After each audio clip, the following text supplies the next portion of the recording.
Yo, what is up? My name is Luke. I'm incredibly handsome and muscular and amazing in all ways. It is Thursday, the 25th of September in the year of our Lord 2025. Pope King Trump has just announced that Tylenol is now banned from being used by pregnant women. It is a hilarious move. He does enjoy making hilarious moves.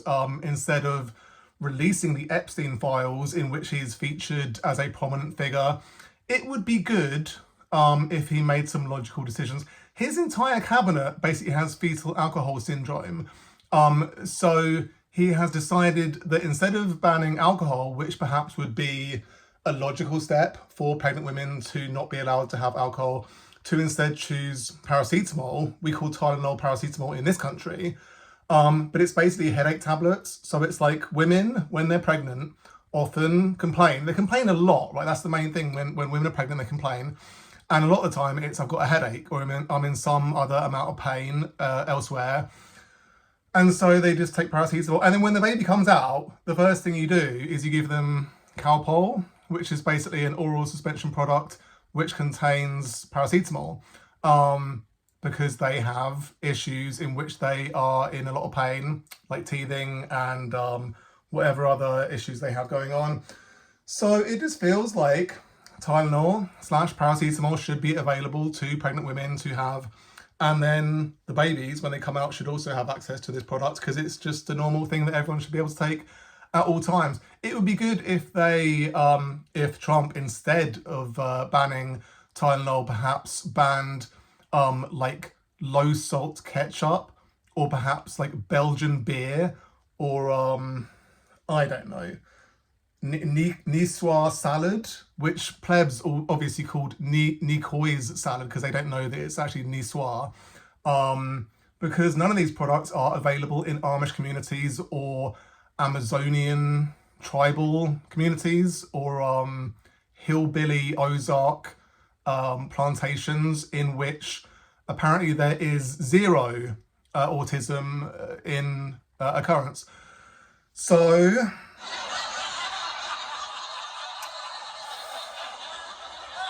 man, got huge muscles, right? That is the main thing we are learning so far. And also I'm incredibly handsome and muscular and funny and all those kind of good things.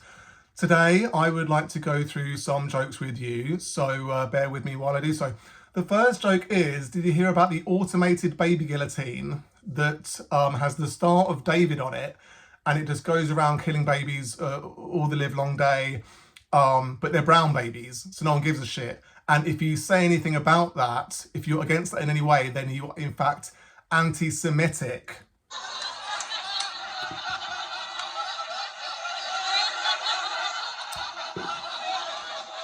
I'm not anti-Semitic. It's a hard word to say.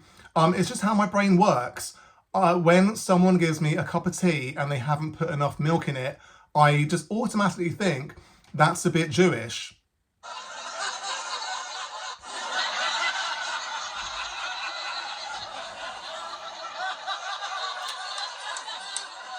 What do you call a Muslim man at the bottom of the ocean? A reef.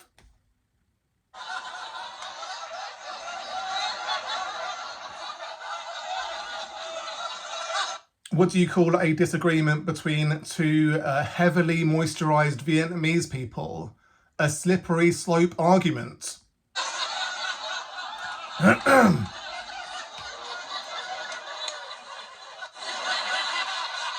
Back in June, Benjamin Netanyahu publicly complained about Iran targeting an Israeli hospital. Gaza have just sent him a shipment of the world's smallest violins.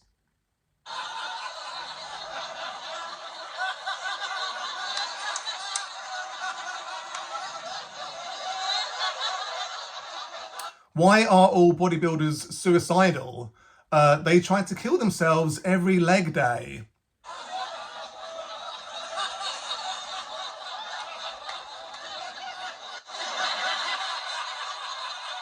Come on.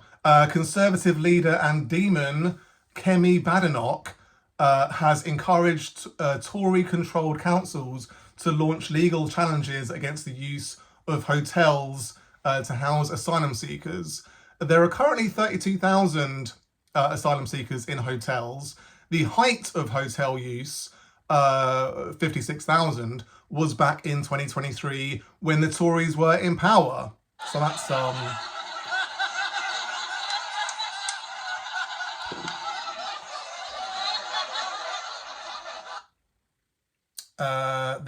answer to the asylum seeker problem seems obvious.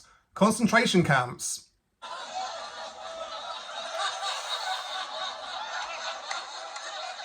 That's funny because concentration camp jokes are always funny. We all know this. It's very obvious to everyone. So, can we get bored of that? Go on. No, the real answer is all asylum seekers need to join the British Armed Forces, and it has to be, not even, come on. And it has to be the Navy. It has to be the Navy because that is the gayest armed force. We all know this. And they have to get a tattoo of an anchor to show everyone that they are part of the Navy, part of the gayest armed force imaginable. And then that's going to put all the asylum seekers off coming here in the first place. So that will solve that problem entirely.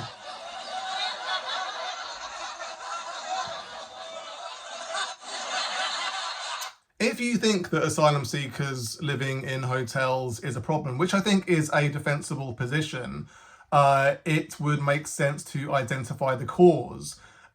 Is it their fault, or is it the fault of the government who aren't actually taking the proper steps to tackle the problem effectively? It's like if you live next to the sea and raw sewage was getting pumped into the sea, would you blame the raw sewage or the government for not properly dealing with the raw sewage?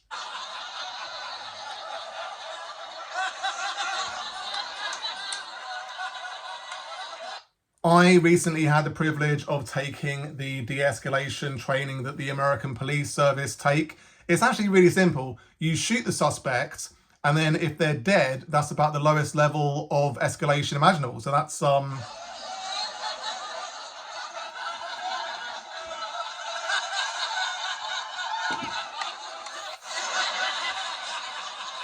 Rampage Jackson's son almost beat a man to death in a wrestling match recently.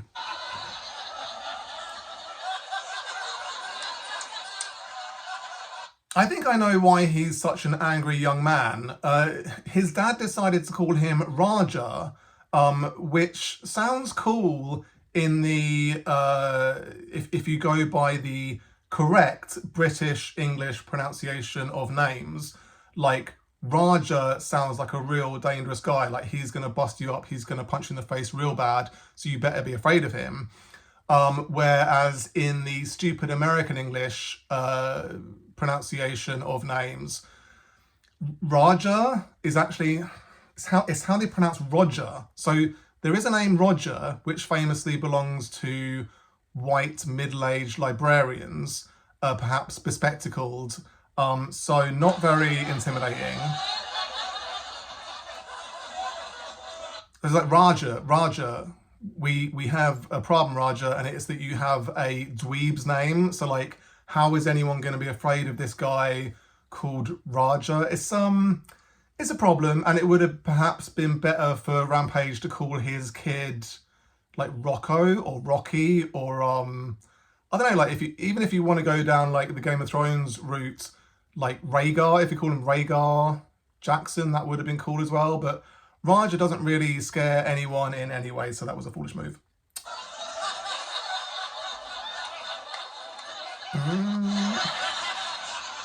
What's the difference between an illegal immigrant and a Muslim UK citizen? One is an unemployed rape gang member, and the other is an illegal immigrant who's also an unemployed rape gang member.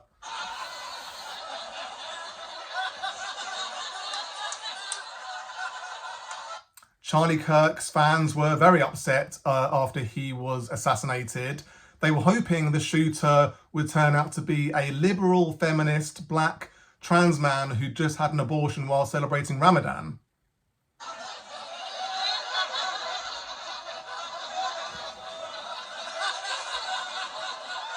at least Kirk's CIA wife, got to use all their 4th of July pyrotechnics in his memorial between bouts of hysterical laughter.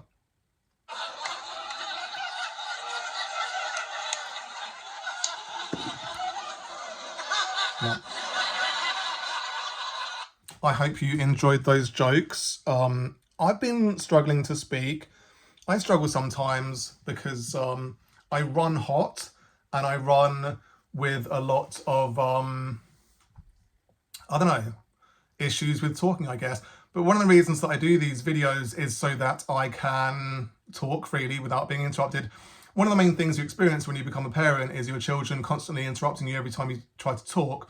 So it is nice having no interruptions while I talk and, you know, just getting thoughts out of my head rather than just having to run around giving my kids food and drinks and just taking care of them in general is a nice change of pace.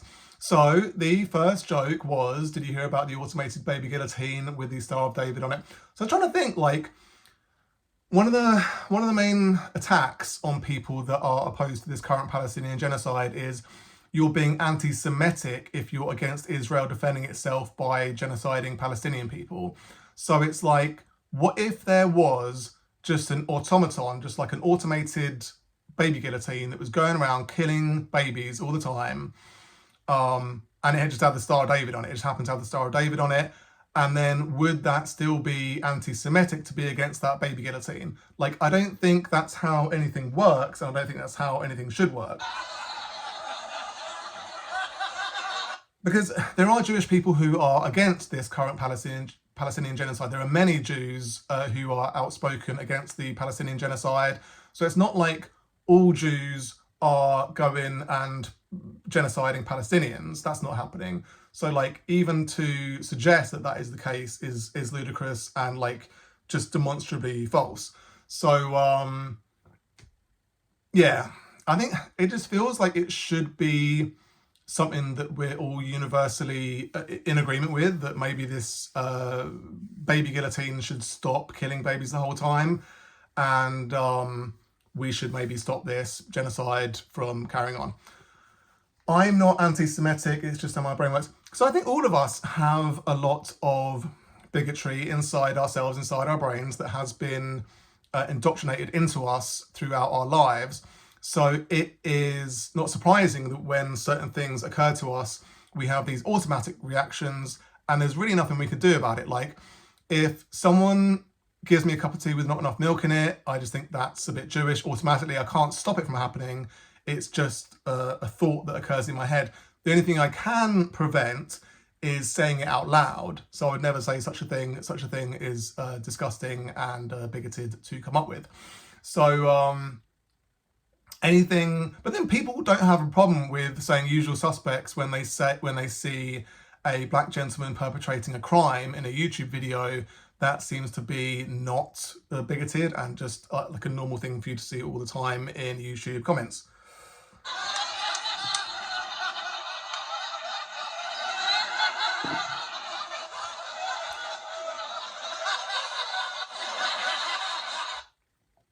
What do you call a Muslim man at the bottom of the ocean?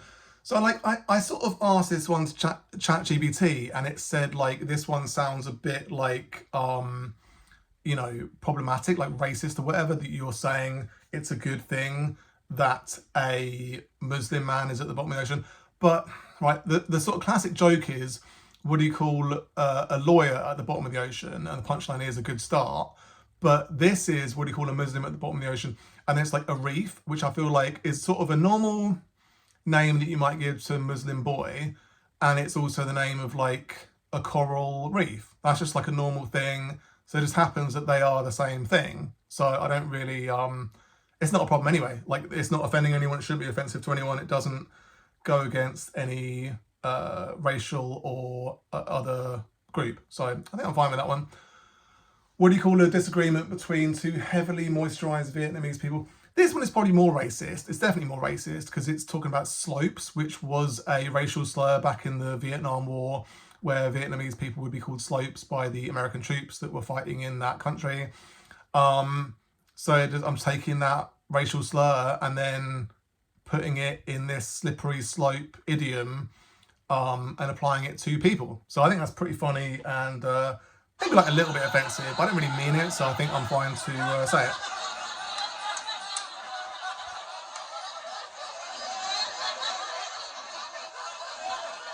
Ooh. Netanyahu, Benjamin Netanyahu, who is of course a demon. He is one of the worst people that's ever lived. And he went on TV, and it was broadcast around the world that he was incredibly upset about Iran targeting an Israeli hospital in retaliation for an attack. And it was like, you know, almost a comedy show of like, you've literally flattened every single hospital in Gaza in retaliation for, you know, Gaza attacking Israel. So I don't know how you're now going to go and like cry about another country doing it to you. It seems like a, you know, smallest violin scenario. So that's...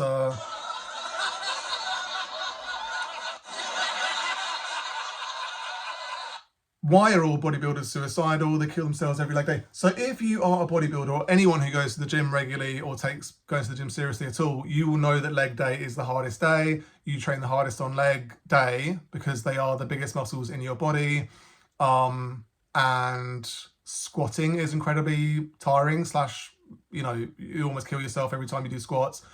So I remember back in 2020, Luke Sandow died. And there was a common rumour all over the internet that he had taken his own life.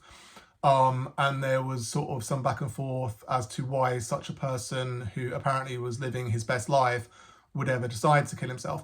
It later turned out that in fact he died of heart failure and had nothing to do with suicide. But I think there is a feeling in the bodybuilding world that there are people within it who struggle with mental health. Why is that the case? Like, why do such physical specimens struggle with mental health? It's the same reason why anyone struggles with mental health and suicidal thoughts.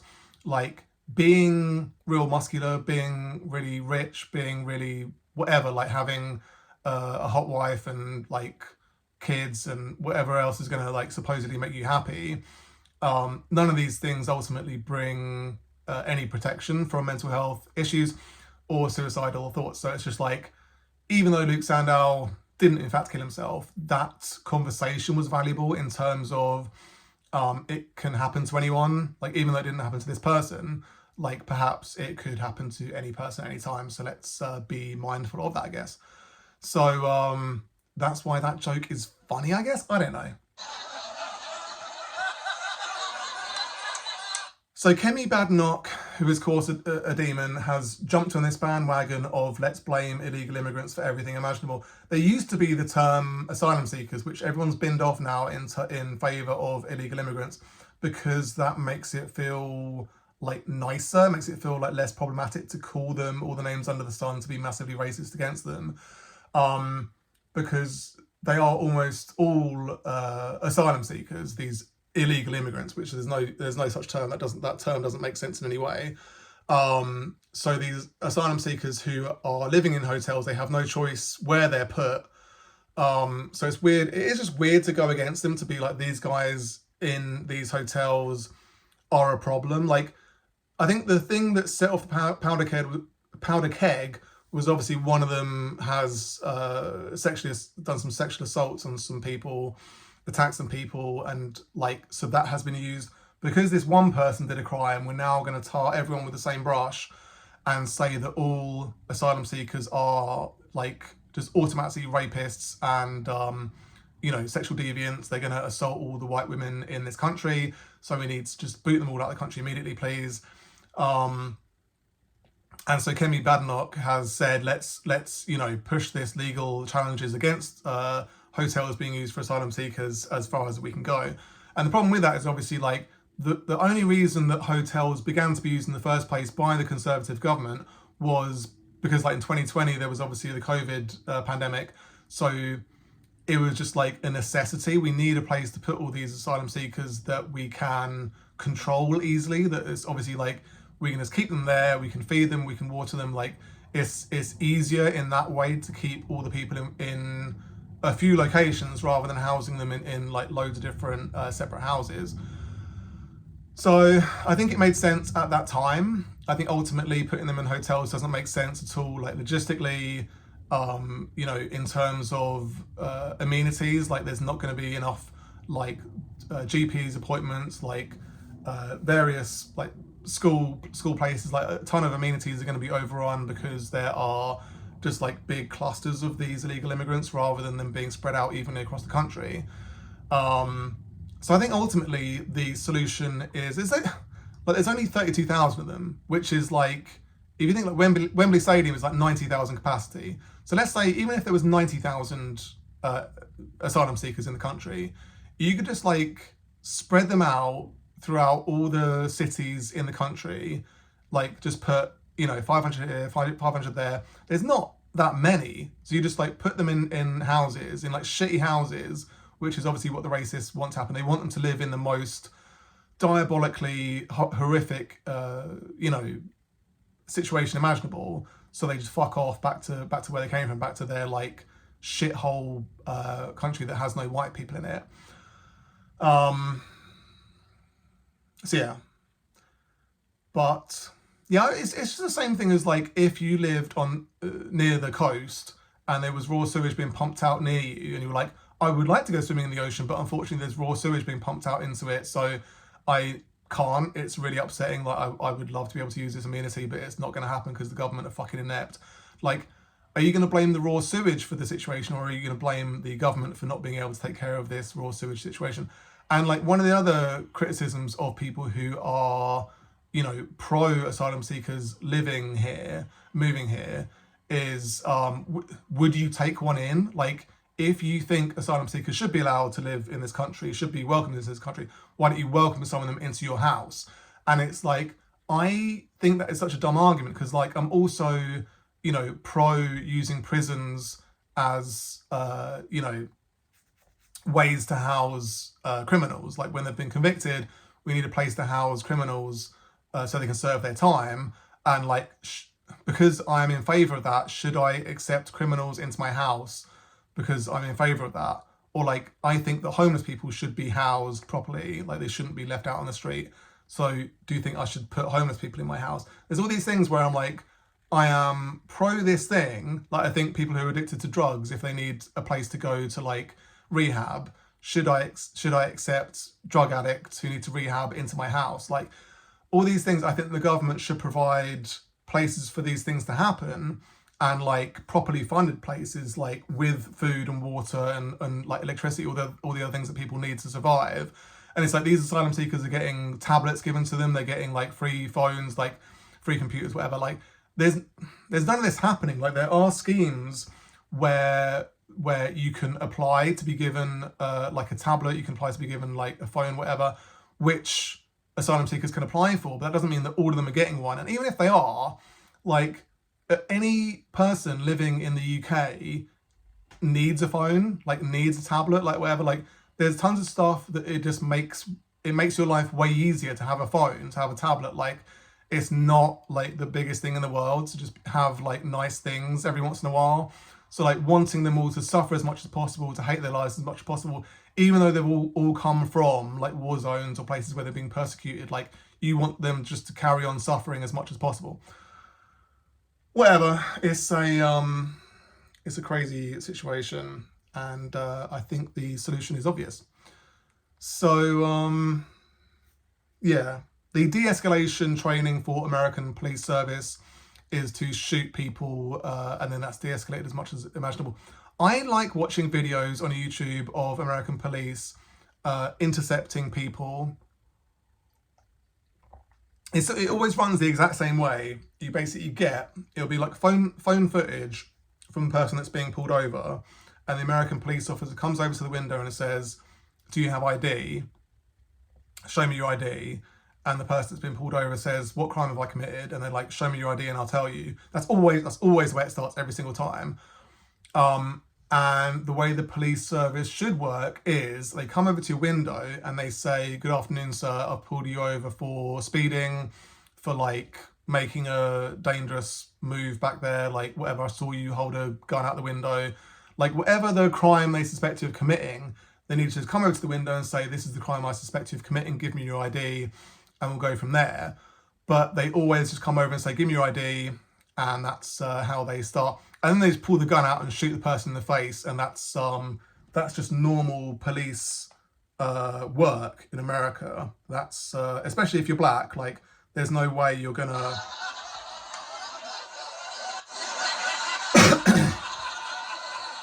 there's no way you're gonna escape a police interaction without losing your life, in all probability. So Rampage Jackson's son almost beat a man to death. It's kind of crazy footage. Like, I was watching the footage on YouTube, and obviously, like, you see the preamble where he's at this wrestling event, and it's like kind of a low budget wrestling thing where, like, I guess you just pay like $50 or whatever to turn up to this stupid thing, and you watch a bunch of like C-list wrestlers, perform in front of you, whatever. I'm sure it's very fun for everyone involved.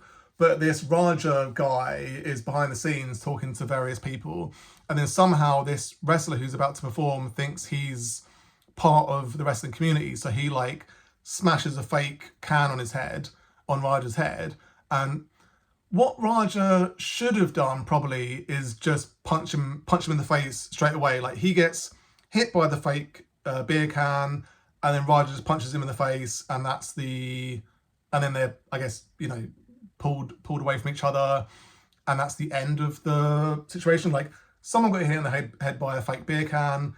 He retaliated normally, punched him in the face, and so they both got a hit in, and I think that would satisfy both of their egos enough to be like, all right, that was fine. Like, we both hit each other, no big deal. We'll just like agree to forgive each other, automatically. It's no big deal.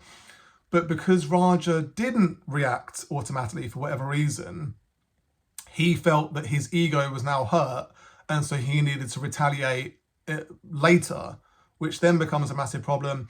And obviously, like, he was on social media, so there were people on social media saying, like, you need to get him back, you need to give him a receipt. Like, there's a thing, like, if you get hit, you need to give that person a receipt, which is basically retaliate. And so he was like, don't worry, I'm gonna give him a receipt. And so it built up and built up and built up in his head, because he's also got this stupid name, like, his name is basically Roger. So Roger, who's the son of like one of the most dangerous people to ever have lived. Like, Rampage Jackson is a fucking absolute fighting machine. He's beaten people, like, so many people in the ring, it's unreal. He's like scary as anything, like just one of the scariest people of all time. So he has this person he needs to live up to. He has this like unattainable sort of level that he needs to live up to be a real tough guy. So he's like, right, I've got to be real tough in this situation because I've got a stupid name and I've been affronted. So I'm gonna get in this ring now, and he like takes him from behind and like body slams him into the ground and knocks him out immediately. Which I think if he'd just left it there, if he'd just like knocked him out on the ground and just left him there and been like, that's what you get, I think everyone would have been on his side for the most part. Like, you hit me in the head with a fake beer can, I've body slammed you and knocked you out, so we're even now, right? But he then punches him in the face like over 20 times. It goes on for ages. No one breaks it up for ages. It's insane. So I think at that point, that is attempted murder. I don't think any person with eyes that work could look at that and be like, that's fine. That's a fine way to retaliate, like punching a person after they're unconscious like 20 plus times. So we'll see what happens in the criminal proceedings, but I don't see it going any other way than attempted murder, at least. What's the difference between an illegal immigrant and a Muslim UK citizen? So the problem is, obviously, with this illegal immigrant thing being such a massive deal for everyone, there are all the racists in the UK have come out of the woodwork, and they've all joined forces to wave the Union Jack and the St George's Cross everywhere. Like, even near where I live, there's Union Jacks and St George's Crosses everywhere, and it's basically just saying like, I'm a massive racist. Like, if you put those flags up now, you are just saying I'm a massive racist. It's not like during a Jubilee or a like Olympics or whatever, like, or the World Cup, anything where it's like the whole country is joining together to support a national team or like be patriotic in a positive way, then we'll all obviously get on board with that. We'll all have like ticker tape parades, and we'll all have like bunting, all the rest of it, to show our patriotism, positive patriotism. But now it is this negative patriotism, which is all non-white, non-British people in this country need to fuck off immediately and just die in the ocean, please, because they're all rape gang members. That's why this joke is funny, that basically, because it is impossible to determine by looking at a person if they are an illegal immigrant or if they are a UK citizen with many generations behind them living in this country. So I think you see like Indian takeaways, Chinese takeaways, like any ethnicity that isn't British cuisine, they will have like Union Jacks outside their, or St George's Crosses outside their establishment, as ostensibly patriotism, as ostensibly like, I agree with this movement, but really it's just, I don't want to have my window smashed in by a bunch of racists, please.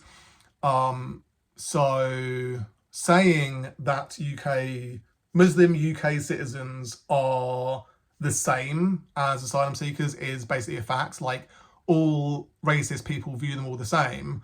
So that's why that is funny, I guess.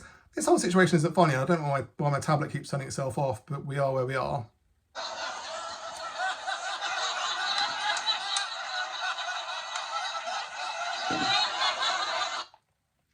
Yeah, Charlie Kirk's assassination.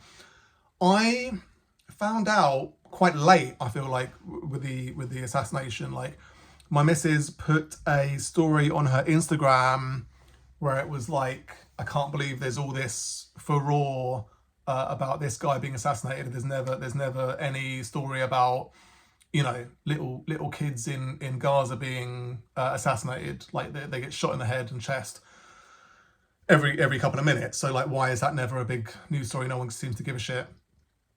But this white guy gets assassinated and suddenly everyone's like up in arms about it. So I think the first thing is, obviously, like, it is shocking footage, and it was like kind of ubiquitous. You'd see this everywhere, where like, I think the amount of blood that came out of him was upsetting for a lot of people. Like, naturally, it's not nice to see a person get assassinated in such a violent way, no matter who they are. So that amount of blood was upsetting. And then, yeah, obviously, like, his followers didn't actually give a shit about him. They just cared about his message, which was Black people and trans people and Muslim people and women who get abortions and yeah, liberal people. Basically, like, I don't know, 70% of the people on the planet are psychopaths, are like mass shooters in waiting. Like, they're gonna get a rifle at any moment and start killing a bunch of people in a public forum. So I think it was upsetting for them when it came out that the person who assassinated Kirk was in fact one of their own, and was just basically like a more extreme version of Charlie Kirk. Like, he thought that Kirk wasn't going far enough with his rhetoric, and so that's why he chose to assassinate him. And then his CIA operative / wife has used more pyrotechnics in her you know, featuring in his memorial than we've ever seen at any like WWE you know, SmackDown versus Raw main event. Like, it's just a ludicrous performance to come out and be like, I'm very upset about my husband dying, and by the way, look at all these pyrotechnics. And like, there's loads of footage of her behind the scenes and even on stage, like, laughing hysterically, smiling. And it's not been very long at all since her husband was brutally murdered. So I feel like if my significant other died, and I was asked to go to a memorial, or if I was asked to talk or whatever, I wouldn't smile, like, I wouldn't laugh. I probably would struggle to even do it at all. But she seems to be performing really well. She seems to be like, she's a terrible actress, obviously, but like, in terms of coming out and like putting on a performance, she's done incredibly well for what is apparently a very upset widow. So grieving ultimately while also laughing hysterically is apparently a normal state of affairs. So those are all the jokes I wanted to go through with you, and I've also gone over them again just to talk about my feelings about them. I hope you have enjoyed this like super long video. You take care. Peace.